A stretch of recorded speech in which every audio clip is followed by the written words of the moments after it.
telling us. Some meaningful reply that says, I'm actually listening.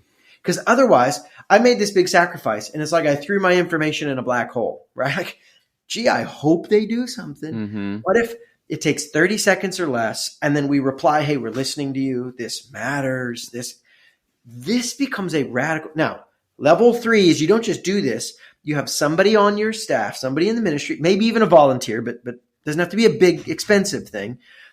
Maybe it doesn't even cost any extra money. It's like, hey, Scott, you're a rock star. Why don't you just own this for the next year, right? In my company, we just call this a special assignment.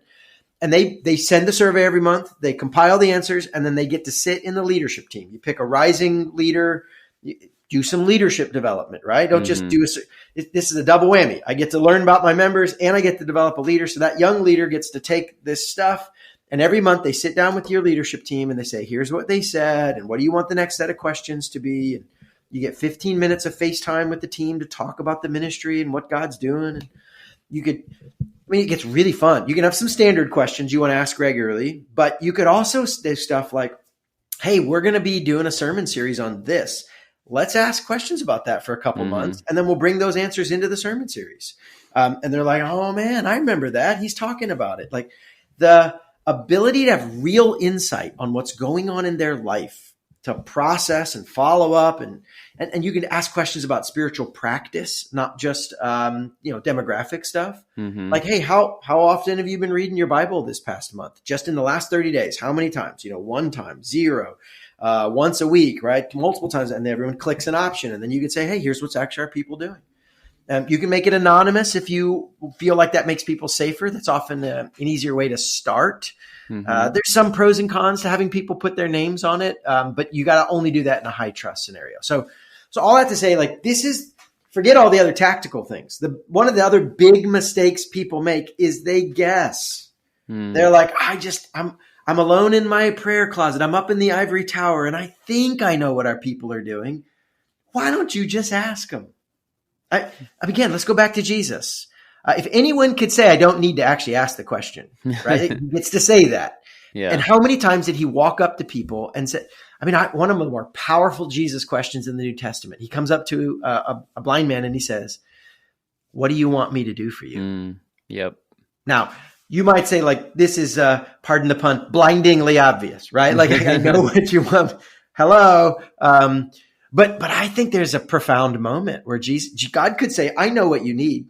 I'm just going to do what I know you need, right? And Jesus instead invites us in and says, what do you actually want? What do you want me to do? And we're not Jesus, but we get to be his hands and feet. Sometimes, yes, God's going to give us a word. Moses' principle doesn't mean you ignore the mountain. It's not either or, right? Right. But it also means even when you've got a word from God, sometimes we just ask him, hey, what is really going on? What do you care about? What are you wrestling with? What are you scared about? What's your behavior like?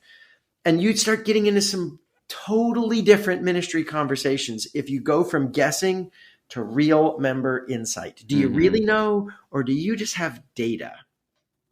Yeah, that's good. That's good. Yeah, it made me think of, Moses, he went to the mountain, but then later Jesus shows us even more refined leadership. He took people to the mountain. Yeah. He took Peter, James, and John and said, I don't need you here, but I want you here because I want to teach you something. So I love that. And then thankfully, Jesus did that. And then Peter, James, and John, and so on, a couple thousand years, and we heard the same story. We get to live that out as well. So that's awesome. That's some great insight. We've covered a lot here.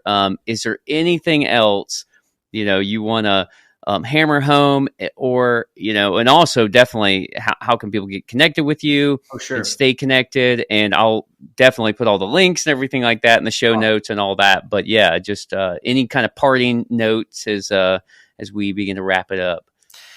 Yeah, I'll add one more thought. Don't do this alone. People say, there's an old saying, you probably heard it, like it's lonely at the top, or leadership is lonely. And I don't think that's true. I think the way some people do lead makes it lonely, but I don't think it's inherently lonely. Jesus said it, right? He could have gone to the mountain alone. And if you always go to the mountain alone, guess what? You're going to end up lonely, but you don't have to. And so maybe a better analogy is the disciples. Paul, he never did this stuff alone. He always had a peer. Yeah. Find at least one person who you can get real and raw and honest. And listen, if you can get a mentor, like find a Paul, right? Find a Timothy, but also find a Barnabas. I say the coolest is if you get a great life mentor. If you can find one of those are so great. Yesterday, I was just at the retirement party. I think I mentioned this starting. I was just at the retirement party for my mentor at the Chick-fil-A headquarters, the guy who I reported to and still talk to, even though I don't work for him anymore. And years and years later, huge impact on my life. A guy named Mark Miller. He's also a leadership author, speaker, coach guy, like phenomenal. He learned a ton from him. Find a mentor. But you know what? I love Mark and I love what he's done for my life. But you know what's been even more impactful for me is I have a small group of guys that is my peer. Some of them are pastors, some of them are business guys, but we're all men who are pursuing God at a similar stage in life and intensity and giftedness. And we're saying, hey, what if we just bring our life plans to each other and we swap back and forth and we just say, what are you working on? What are you working on? I mean, everything as simple as like, what books are you reading? Oh, that's interesting. I should probably read that one too. To like, let's talk about your family and how are you wrestling with what's going on with your special needs kid or your marriage challenge, and having a place we can get out of the day-to-day and get away. We just do it once a year. We get for a retreat, and then we do some other calls, like a quarterly call, and just catch up. It doesn't have to be a ton of time. And finding a peer. It may be you need to get out of your ministry to go do this. It may be you can find one in your ministry.